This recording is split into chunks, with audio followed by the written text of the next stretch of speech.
Welcome to Chapter 11, Module 1, Performance Measurement in Decentralized Organizations. We'll discuss various ways to track performance, like return on investment and residual income. We'll also discuss the balanced scorecard and how all those things are used to help control decentralized organizations. One of the more important decisions that companies make is how they're going to be structured. If they decide to be decentralized, that moves much of the decision-making and record-keeping to individual segments or divisions. Some of the positives of decentralization include freeing up management to concentrate on big-picture items like strategy. Lower-level decision-making is often based on better or more accurate information. This information is quicker to obtain, so the manager can respond faster than if the decision is a centralized one. In addition, lower-level managers get experience in decision-making, which helps to train them for advancement in the organization. It also leads to increased job satisfaction since the manager has control to make the decisions that they want to make. These look like pretty good reasons. Why wouldn't every company be decentralized? They are good reasons, but there are some disadvantages as well. Lower-level managers may make a decision without seeing the big picture. They may not know of issues or circumstances that are outside of their division that would be impacted by a decision that they're making. If the manager of each division is making their own decisions, the decisions will not be consistent. There will be a lack of coordination between the managers. A lower-level manager will have different objectives than the organization, so their decisions may not be what's best for the company. Any kind of change or improvement would be hard to push down to the divisions if they are autonomous. This forces them to do things differently when they prefer to do things the way they want. So there are pros and cons to centralization versus decentralization. The key is to pick the structure that makes sense for your organization. Responsibility accounting systems link lower-level managers' decision-making authority with accountability for the outcomes of those decisions. The term responsibility center is used for any part of an organization whose manager has control over and is accountable for the costs, profit, or investments. Three primary types of responsibility centers are cost centers, profit centers, and investment centers. A cost center is a segment whose manager has control over costs, but not over revenues or investments. Service departments, such as accounting, general administration, legal, and personnel, are usually classified as cost centers, as are manufacturing facilities. We use standard cost variances and flexible budget variances to evaluate cost center performance. A profit center has both cost and revenue. Profit center managers are often evaluated by comparing actual profit to targeted or budgeted profit. An example of a profit center would be the residence hall or school cafeteria. Investment centers have cost, revenues, and investments in operating assets. Investment center managers are often evaluated using return on investment, or ROI, or residual income, which we talk later about in this chapter. An example of an investment center would be the corporate headquarters.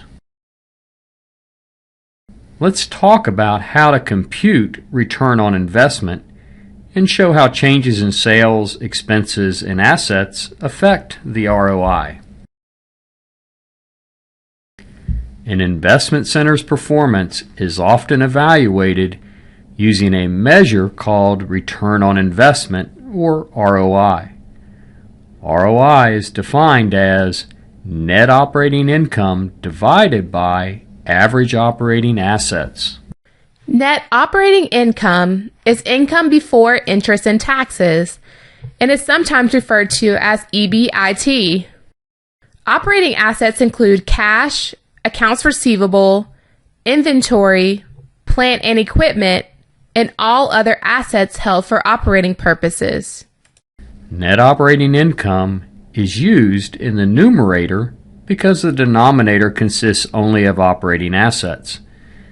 The operating asset base used in the formula is typically computed as the average of the operating assets, or beginning assets plus ending assets divided by 2.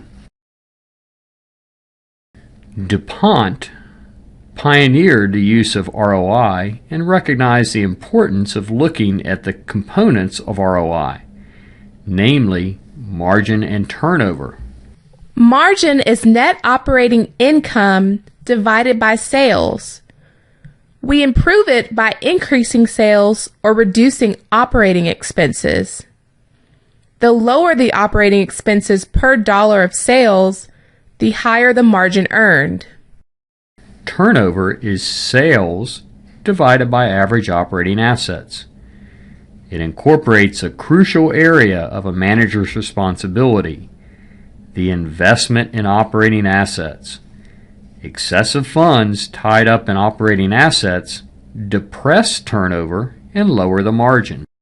If we multiply margin and turnover, then we have ROI, or net operating income divided by average operating assets. The sales is eliminated from the numerator and the denominator. So ROI is made up of 2 components: the margin, which measures efficiency at turning a dollar of sales into profit, and turnover, which measures how effective we are using our investment in operating assets. Both of these are critical measurements of the efficiency of a company. Assume that Regal Company reports net operating income of $30,000, average operating assets of $200,000, sales of $500,000, and operating expenses of $470,000. What's Regal Company's ROI? I think it would be net operating income of $30,000 divided by sales of $500,000 times sales of $500,000 divided by average operating assets of $200,000. That multiplies out to be 6% times 2.5, or 15%. Sure. Or you could have just taken net operating income of $30,000 divided by average operating assets of $200,000.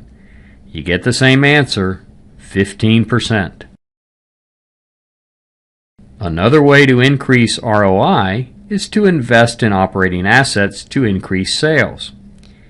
Let's assume that Regal's manager invests $30,000 in a piece of equipment that increases sales by $35,000 while increasing operating expenses by $15,000. That would make our combined net income $50,000. Average operating assets would now be $230,000. Sales would be $535,000. And we would have operating expenses of $485,000. Let's calculate the new ROI. Let's see. Margin would be $50,000 divided by $535,000. And turnover would be $535,000 divided by $230,000. That gives me an ROI of 21.8%. That's right. By making that investment, management would increase their ROI from 15% to 21.8%. Some criticisms of using ROI would be just telling managers to increase ROI may not be enough. Managers may not know how to increase ROI in a manner that's consistent with a company's strategy. We would have to tell them specifically how to improve their ROI. ROI is best used as part of a balanced scorecard, giving a balanced way to measure performance that isn't so specific to one or two indicators. A manager who takes over a business segment typically inherits many committed costs over which the manager has no control. This may make it difficult to assess this manager relative to other managers. A manager who's evaluated based on ROI may reject investment opportunities that are profitable for the whole company, but that would have a negative impact on the manager's performance evaluation because they don't want to reduce their ROI measurement. Next up, let's talk about how to compute residual income and what its strengths and weaknesses are. Residual income is the net operating income that an investment center earns above the minimum required return on its assets. A similar term is economic value added. There are some small differences, but we'll not go into that in this class. Residual income is net operating income minus the average operating assets times our minimum required rate of return. Notice how this is different than ROI. ROI measures net operating income earned relative to the investment in average operating assets. Residual income measures net operating income earned less the minimum required return on average operating assets. Assume the information for a division of Zephyr is as follows. The retail division of Zephyr has average operating assets of $100,000 and is required to earn a return of 20% on these assets. In the current period, the division earns $30,000. Let's calculate residual income. Our minimum required rate of return is 20% of $100,000, or $20,000. If we subtract that from our actual income of $30,000, we get residual income of $10,000. The residual income approach encourages managers to make investments that are profitable for the entire company, but they would be rejected by managers who are evaluated using the ROI formula. It motivates managers to pursue investments where the ROI associated with those investments exceeds the company's minimum required return, but is less than the ROI currently being earned by the managers. That's all for Chapter 11, Module 1. See you soon.